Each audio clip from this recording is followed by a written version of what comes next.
আজকে আমি আপনাদের সামনে হাজির হয়েছি কিভাবে কম খরচে ঘরে বসে টমেটো সস তৈরি করবেন। প্রথমে আমরা 6 কেজি টমেটো নেব। এরপর ভালো করে টমেটোগুলো ধুয়ে নেব। এরপর টমেটোগুলো ভালো করে কেটে নেব। এরপর চুলায় একটি কড়াই দিয়ে দেব। কাটা টমেটোগুলি কড়াইয়ের মধ্যে দিয়ে দেব। তারপর এক বাটি পানি দিয়ে দেব। এরপর ঢাকনা দিয়ে ঢেকে দেব। এরপর টমেটোগুলি ভালো করে নেড়ে নেব। সিদ্ধ হওয়ার পর দেখুন কেমন হয়েছে। একেবারে সব টমেটো নরম হয়ে গিয়েছে। এরপর একটি জালিতে ঢেলে অল্প অল্প করে সবগুলো টমেটো ছেঁকে নেব। এরপর একটি জালিতে ঢেলে অল্প অল্প করে সবগুলো টমেটো ছেঁকে নেব। দেখুন সবগুলো টমেটো ছেঁকে নেওয়া হয়ে গেছে। দেখুন আমাদের টমেটো ঘোলাটা একদম ঠিকঠাক হয়েছে। এরপর কর্নফ্লাওয়ার রেডি করে নেব।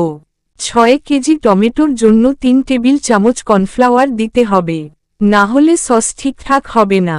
যাদের কাছে কর্নফ্লাওয়ার নাই তারা আটা দিয়ে দিবেন।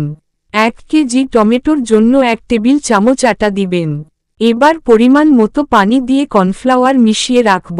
এরপর তৈরি করলাম তেঁতুলের কাঠ। আমরা 1 বাটি নিয়েছি, আপনারা চাইলে কম বেশি নিতে পারেন। এরপর চুলায় একটি কড়াইয়ে ছেঁকে নেওয়া টমেটো দিয়ে নেড়ে নেব।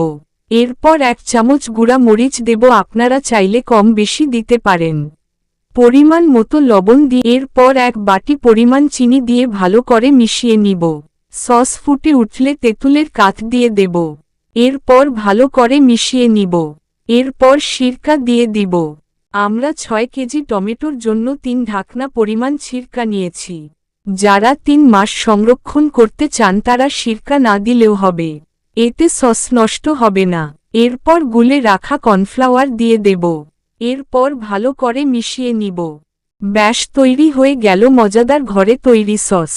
দেখুন আমরা কোনো ফুড কালার বা কাশ্মীরি মরিচ ব্যবহার করিনি। এগুলি ছাড়াও কেমন সুন্দর রং এসেছে। তবে সস বানানোর আগে খেয়াল রাখবেন টমেটোগুলি একদম পাকা হয় এবং নরম হয়, তা না হলে সসের কালার আসবে না।